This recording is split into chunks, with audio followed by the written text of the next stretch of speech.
thank you for tuning in to Fiber Fridays. This is the second edition, I believe, and we're going to play a game called Spot the Bucky Bomb. Apparently, he's helping me again. So, say hi to Buck Rogers. Anyway,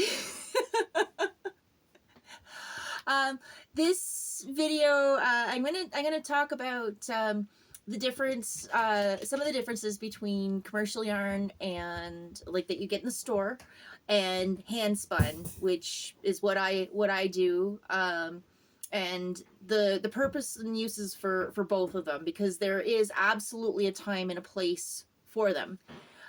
I've also brought some examples, like some samples of the stuff that I've made, and I will share that with you, and we'll see if you have any questions. Leave them in the comments. I read them as much as I can. I always check in at least once a week. And because I think I've mentioned before that I actually have a full-time job, and I usually work 10 hours a day. So, and then on the weekends, I'm busy with Mr. Rogers, helping him shoot podcasts and whatnot. So, and I want to send a shout out to Arizona Raven. This one is for you. You were the one who inspired me to do this. You asked in regards to some of my items that I've made with Handspun. So a little story about that. I did mention, I think in one of my first videos, that I use a lot of commercial yarn, and the reason for that, there's a few different reasons. The spinning process is not a quick one, and with working full-time, I don't really have a whole lot of time to spin and stitch.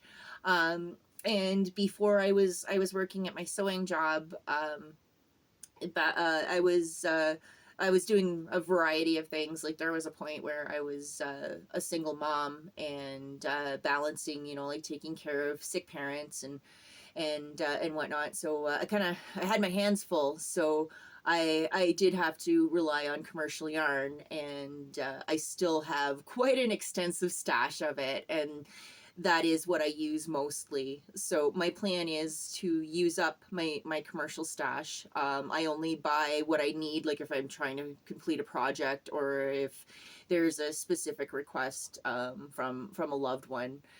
And then the other thing with my Handspun is that I've sold quite a bit of it. I haven't done any shows lately because life's gotten a little busy.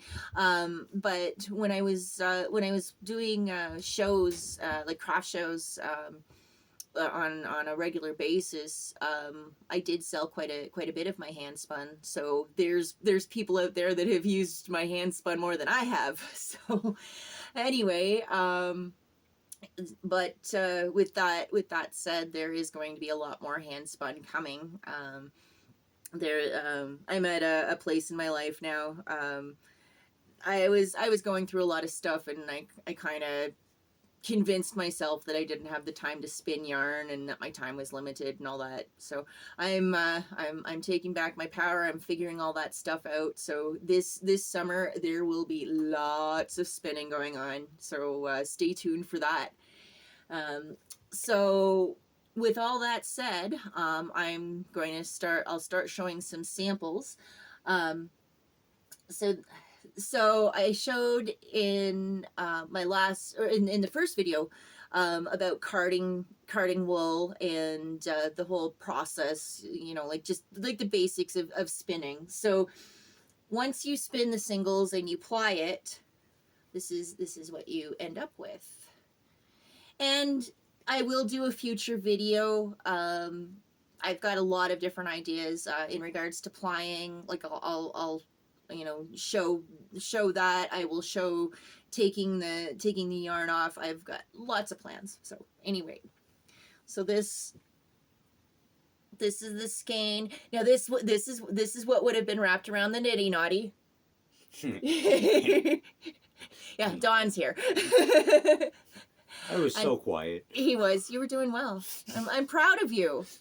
So this one, this is a 3-ply, and this would be about the same as regular worsted weight run of the mill yarn. But this one's 100% wool.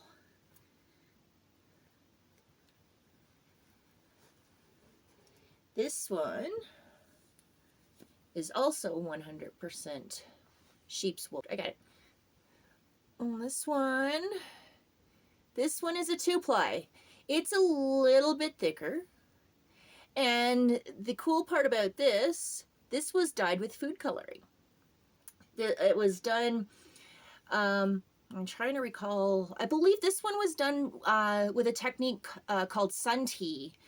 And so what you do, like there's, and if there's interest, I will do a video if anybody wants to, let me know in the comments. I can share with you how to do that. But what it is you put some water in and some food coloring, some vinegar, and it's all very specific. You have to weigh things out, so don't get too excited. Just jump right in. There are tutorials online, I'm very sure. But yeah, if there's interest, I will talk more about this process. But so you have your wool, your water, your food coloring, and your vinegar. The vinegar actually sets the color so that it doesn't wash out. And you put it in the sun, and it depends, like how long it takes to absorb the dye. It really does depend on the day, and ideally you want it in direct sunlight for as long as you can. And so, just as an example, so the jar, of course, the water would have been green in it, and then I would know it was done when I checked the water and it's clear. It's so cool to see, because there is no pigment left in it at all. And then you rinse this out and you process it just the same ways you would wash anything else, and yeah, it won't wash out. So that's and it's a sort of a healthier way of doing things, because some of the dyes can be toxic.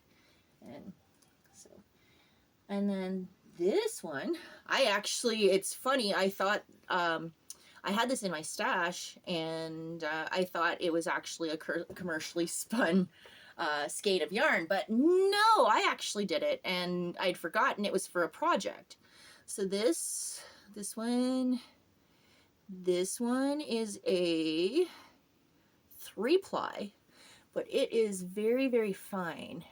You can see.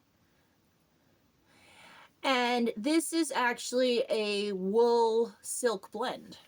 I did it for a project when I was taking a course. And so this one I would use for knitting, like a shawl, like a wrap kind of thing. And now, when I was talking about the wool for spinning, this wool, so the silk was already processed. I didn't have to do anything further with it, and the wool I didn't either. It was bought as roving, and it was already this purple color. And so what I did is I blended the silk and the wool together, and I had precise measurements. I've got my notes somewhere. It's been a while. But again, if that is something that you are interested in seeing, blending fibers, because I have alpaca here, I have wool. I have lots of wool. I think I do have some silk. I've got different fibers in my stash. So if anybody is interested in seeing a blending tutorial, then I am absolutely happy to do that as well. Just let me know. And so I'm going to now. So that's what I have for my Handspun. Now that's just a small sample. The beautiful thing about spinning your own yarn is that you can do it as thick or as thin as you like. So if so just for example, like commercial weights, there are different thicknesses of yarn. and is like right from like a 0 to like a number 1, which is very, very fine, and I will show an example of that. And but you can spin really thick as well. And so that's like there are pros and cons to spinning your own yarn. You like obviously you have a lot more control. So I'm going to get into the commercial yarn. So this is just an example, and I'm going to say Bernat, I don't get any endorsements or anything from, like, or I don't get paid to endorse them or anything. This is just my personal experience. I will say that this is probably an older label because my stash has been around a little bit, but Bernat Super Value is one of my go-to yarns for the moment. Like, and I will say that it is economical. If you don't have the budget to get yarn at your local yarn store and whatnot, this is great. And the thing with, so this is 100% acrylic.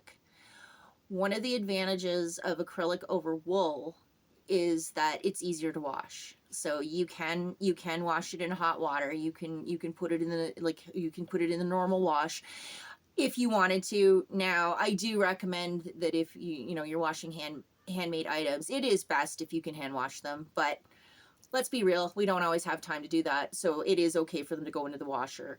And you could even put items made from acrylic yarn in the dryer, but know that there is a high probability that it will pile. And what that means is you get the little fuzzy balls on, like if you have put a hat or mittens or whatever, that or sweater, anything, you get the little fuzzy balls on, like the lint balls. So even if you wash it in the washing machine, it's best to air dry it. So yeah, this is Bernat Super Value. It is a number 4 weight, which is a worsted weight, and that is basically the go-to yarn in anything knitting or crocheting. I would say a majority of patterns are designed for this weight of yarn. So if you see a random ball of yarn, like if you're in a thrift store or whatever, it's usually worsted weight. And this yarn is great. It's good. I make hats all the time and blankets.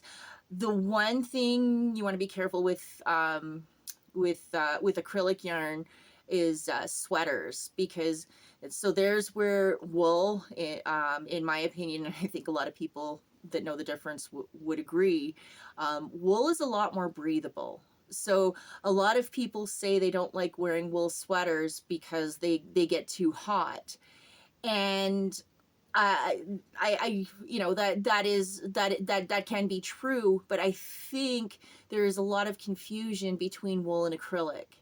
And I'm saying this based on my experience. So if I wear an acrylic sweater, yeah, I do get overheated. But if I wear a wool sweater, the wool is more breathable. Like, it keeps the heat in, but not to the point where you sweat and then you end up getting cold.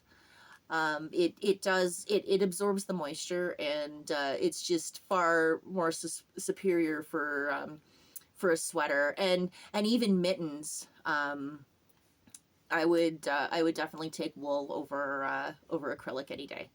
So that's what that is.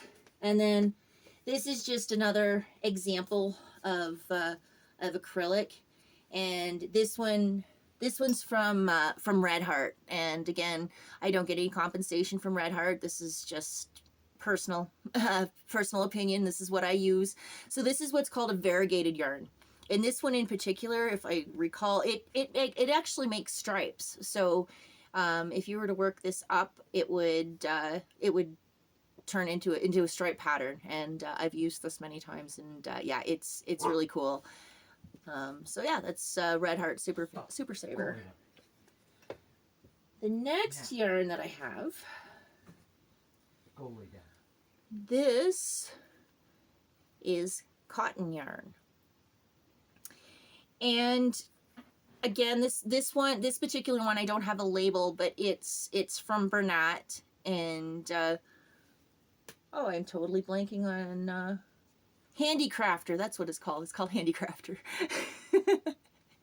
And this is the part I'm going to say, if you're in Canada, shout out to PV Mart, because PV Mart seems to be the place to get Handicrafter, best price. So just wanted to, you guys are, well, it's the same with the Bernat super value as well. So yeah, shout out to PV Mart, and again, not endorsed. I just yeah.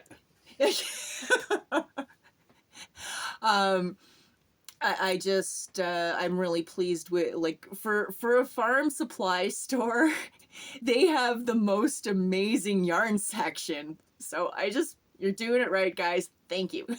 So so yeah, the Bernat Handicrafter cotton, that is what I use. Well, a lot of people use for dishcloths. It's great for dishcloths. I have used it for other items, like hats. Now, the one thing I will warn you about the Handicrafter, and basically the risk of any cotton for that matter, is that it doesn't really like to hold on to color. So if you decide that you want to make a hat out of cotton, and you use just be aware that it may fade. You might want to do a color test. So yeah, there's that. And then, speaking of cotton, I mentioned about the fine cotton. So this is what's called crochet cotton. Well, this, as I was taught anyway. And this is the stuff that's used to make, like, really fine doilies. That's the most associated, tablecloths and whatnot. Oh, got a kitty yarn, or kitty bomb yondoos back there. So that's a little quick 101. Well, I guess it's not quick about the different kinds of yarn. I hope that has answered some questions, and if there are any more questions about the different kinds of yarn, or availability, where to find them, I'm happy to answer what I can. And if I don't have the answers, then I will go for a search and see what I can find for you. A lot of these yarns that I showcased, they are at the big box stores. Like, you can get them at Michael's or Walmart. I know we would rather support the local yarn stores, but that it also comes down to using what you can, and doing what you can. So if it's not in the budget to go to the local yarn store, don't beat yourself up over it, because it will fall into place. But I will say, check your local yarn store first, because you never know. And they also have different types of yarn. So you might not necessarily find Bernat there, but you would find something of equivalent quality or better, and it might be better priced as well. You don't know. And then the other thing with local yarn stores too is that they have different types of yarn with different blends. So there is more of a variety, and because they specialize in it, they know their stuff. So I'm going to move on to some of the things that I've made. So as I mentioned, I haven't really made a whole lot with my Handspun. I have a blanket that's in progress, but I'm not exactly sure where it is right now, because we moved about a year ago, and it's just one of the projects that's kind of fallen by the wayside. But I do have one example. So this is a mitten that I'm working on. So yes, this is hand spun, and these are natural colors. So these actually weren't dyed. This is straight off. I believe the brown, the dark brown is Shetland, and that was roving. And then I can't recall. Oh dear. But yeah, so that's in progress. And then, so you're probably going to notice, this is one of Spinge's shameful secrets. I hate sewing in ends. And I'm probably not alone. So the examples that I'm showing, you're going to see ends flying all over the place because I haven't put they're not quite ready to go to the recipient. So I say this because look at all the ends hanging out. So this is a pair of socks, obviously, that I've made for a friend, and I haven't got ready to ship them to him yet. So the ends aren't sewn in yet. And I want to say, like, in regards to this pattern, this was actually passed down to me from my granny girl. My granny girl is the one who taught me how to knit. And when I was 16 years old, there was a boy, and he complained about his feet being cold all the time. So I went to my granny girl and I said, I need to learn how to knit socks. And so she sat down with me, and she didn't have a written pattern. So she actually had to knit a sock in front of me because she couldn't remember the steps because she had it committed to memory. Well, fast forward to 2024. That's where her Dolly Dimples is. I don't have the pattern written down. It's up here.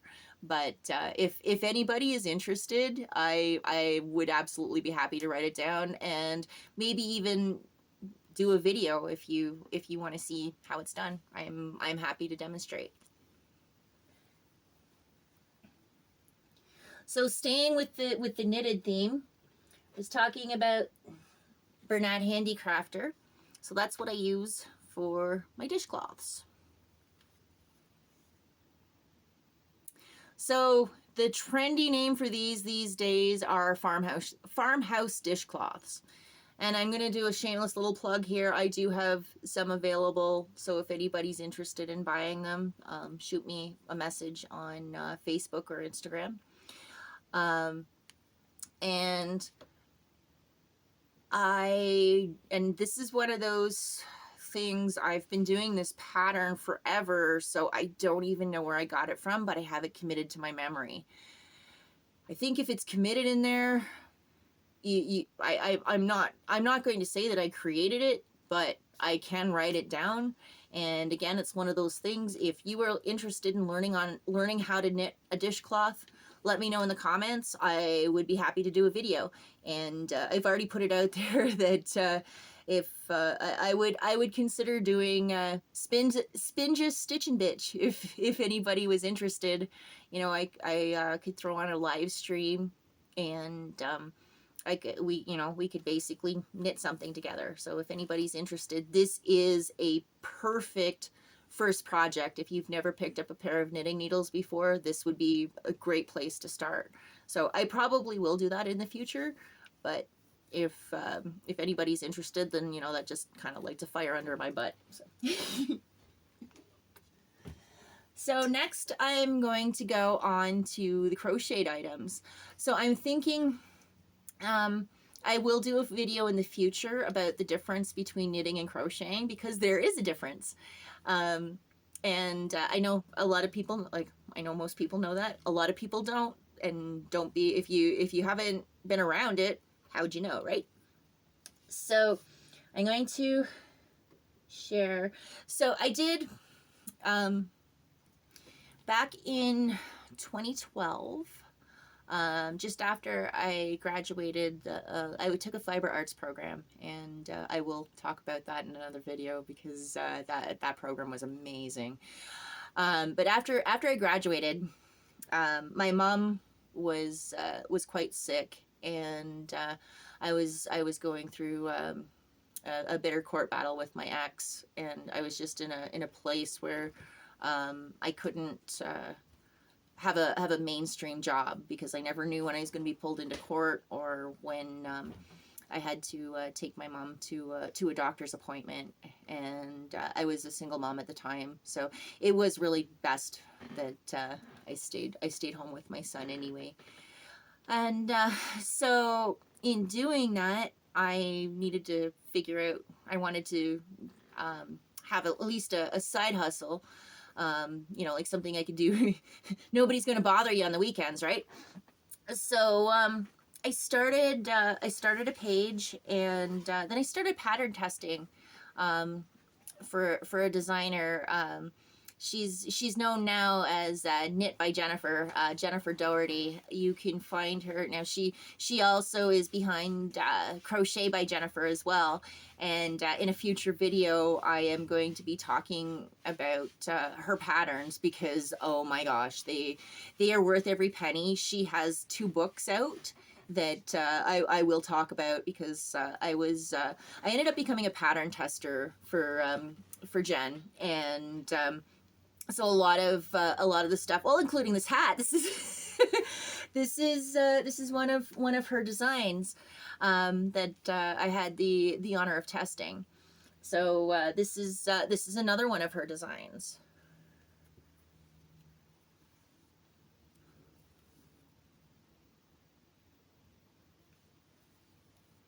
And so this is featured in her book. This is it's called the Diagonal Weave Bonnet, and it is available online. Oh, I'm gonna have to put some links in there, and I'm going to apologize ahead of time and give a disclaimer. If I will put a link to Ravlery, but if you go and you get stuck in the vortex of looking for patterns, it is not my fault. You're being warned now.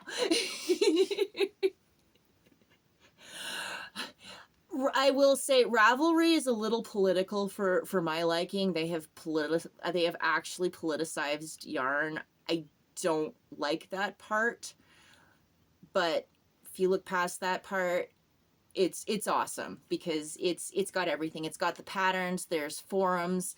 There's so you can put together a pattern library.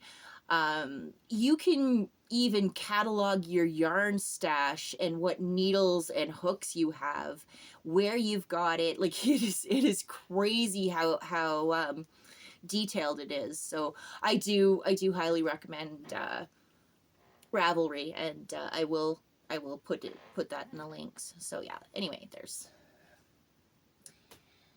and this one. This is the Autumn Wheat Hat by Briana K. And she is also on Ravelry, or if you do a search for her, her patterns are amazing as well. And she's also an amazing instructor.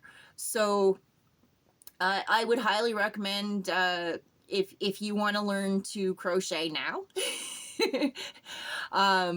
And even if you know, like I start putting up crochet videos, I will still tell you, go to Brianna's site because she's a great instructor. She does classes, like she does, like she has videos where she will walk you through step by step to do a project, and it's great for beginners. And just a little side warning. And well, this is more of not a warning, it's a editorial. You really are better off, in my opinion, learning the stitches and then just following the pattern. You can follow the video tutorials, which is fine. There's nothing wrong with it. But you may find it a challenge if you go to follow a pattern because everybody does it differently, but the stitches stay the same.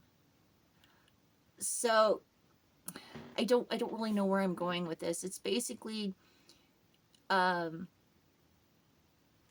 just I encourage you to learn the stitches on your own, and don't rely on the videos forever. Like, it's more fun if you're able to just do your own thing and read patterns, because the trend right now is, and I get it, but at the same time, as a veteran crocheter, it's very frustrating.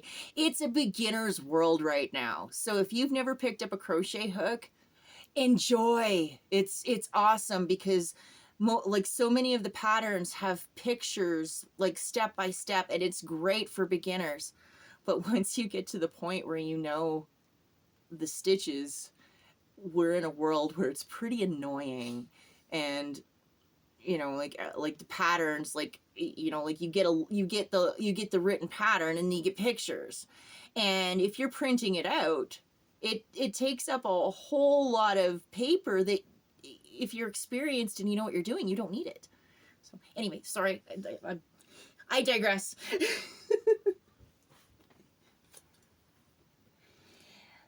The next, so when I used to do craft shows, these were actually some of my best sellers. And I'm trying to remember, I think her first name is Madeline, and it's her shop name, it's French, like, she's from Quebec, and she's beautiful soul. And I will put the link in. So are you ready for this? Because this is pretty cute.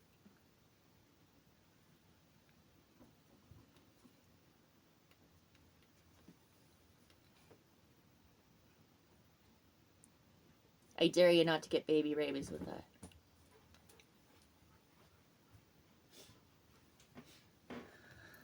So that was one of the things that I loved about selling my work, is that I could make all the cute baby stuff, and I didn't have to have somebody to fit into it.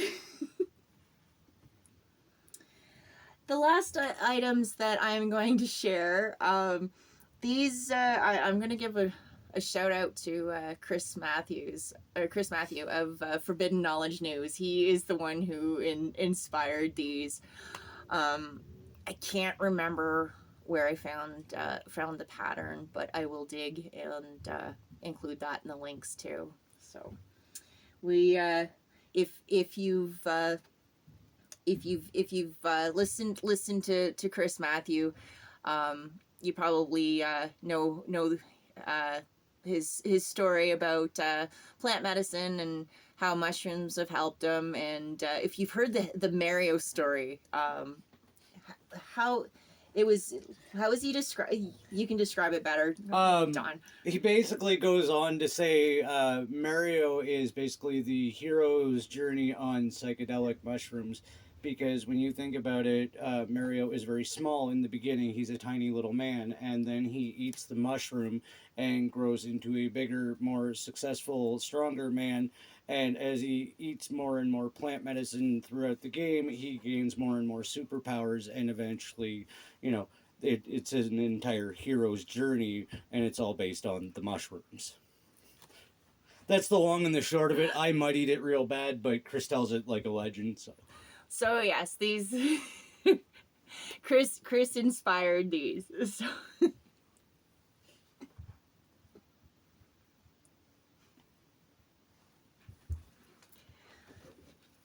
So I think that just about sums it up. I hope that answers your question, Arizona Raven, and gives you an idea of what's going on, and some of the differences. It's I have to admit, I've been doing this for so long that a lot of it just becomes second nature to me, and so this is the part where I need to slow down and remember what it was like at the beginning when I was just learning about yarn. And it's been great. Like, I want to I do want to teach. Like, I want to teach. I would love to teach spinning. I want to teach knitting, crocheting, the whole 9 yards.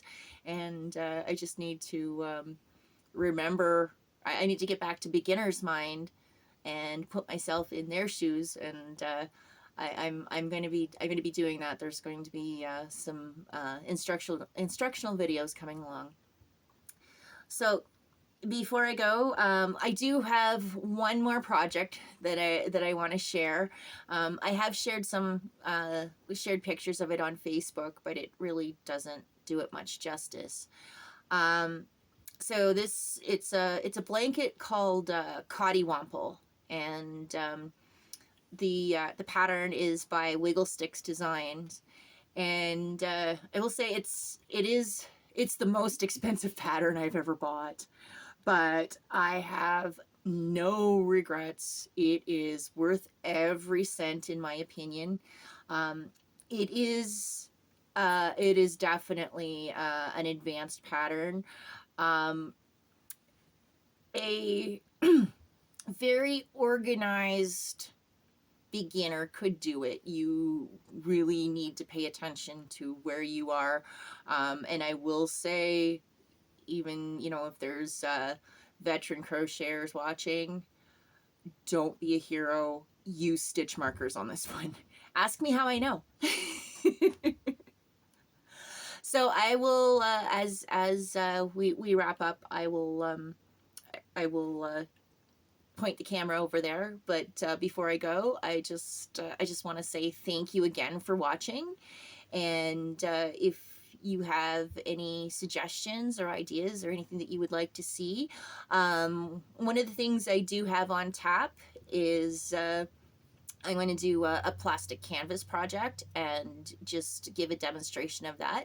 That is, and I just want to give a shout out to Selena Ingalls for that idea. Now she shared something on Facebook, and it was a cross stitch project, and I absolutely want to share cross stitch as well. But I think I'm going to do plastic canvas first, because it's a stepping stone to cross stitch, because the canvas and the cross stitch cloth, it's the same thing. Just the Ada cloth is it's just a smaller scale. And so anyway, but as I mentioned earlier, we moved, and so it's dependent on if I can find my materials. But I will definitely have something for you for next Friday. I'm going to try to keep this consistent. If it's not posted on Friday, then look for it over the weekend. I will share it on Instagram and Facebook, and you can always find me there. You can shoot me a message on Instagram at Canadian Spinja, and I'm on Facebook at Canadian.Spinja. And I do have a request, though. If you're going to send me a message, I would really appreciate it if you got to the point. I'm trying to say this as politely as I can. I've had people messaging me that just say hi and how are you? And I appreciate it. But here's the thing. I've already mentioned that I have a full-time job. I usually work 10 hours a day, and then I have a half-hour commute, so I'm out of the house at least 11 hours a day. And then I get home, and Dawn might be shooting a podcast, like we've got stuff going on when I come home too. And so I don't really have a whole lot of time for chit chat. Now, if you want to chit chat on Facebook, I will comment on there, but I don't have time to check individual messages and just like the small talk. But with that said, if you have any questions in regards to what you see in my videos, or like experiences or things, I'm I'm happy to answer questions. But hey, how are you doing?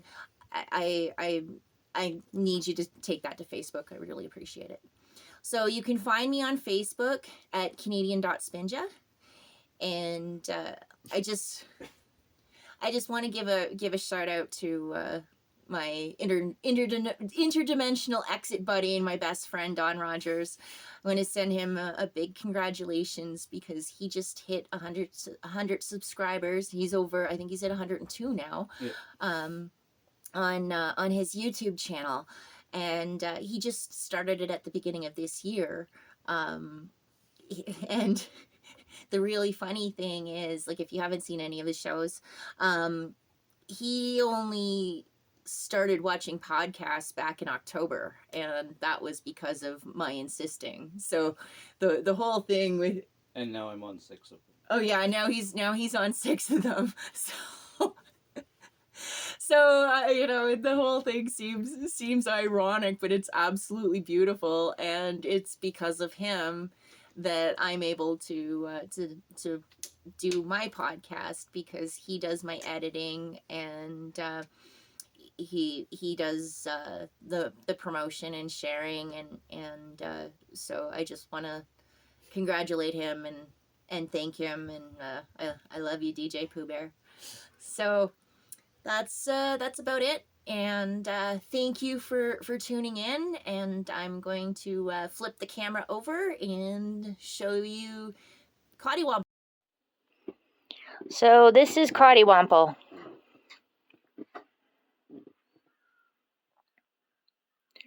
So this pattern is amazing. If you have read Choose Your Own Adventure books, this is the crochet version of Choose Your Own Adventure. So you can start out, you can go circle, you can do it circle, you can do it square, I think there's hexagon, but yeah, so I'm going to do a close up. Like the stitches are just, and I apologize if you want to pet it. I don't blame you, because the texture on this is just amazing. This has been such a fun project.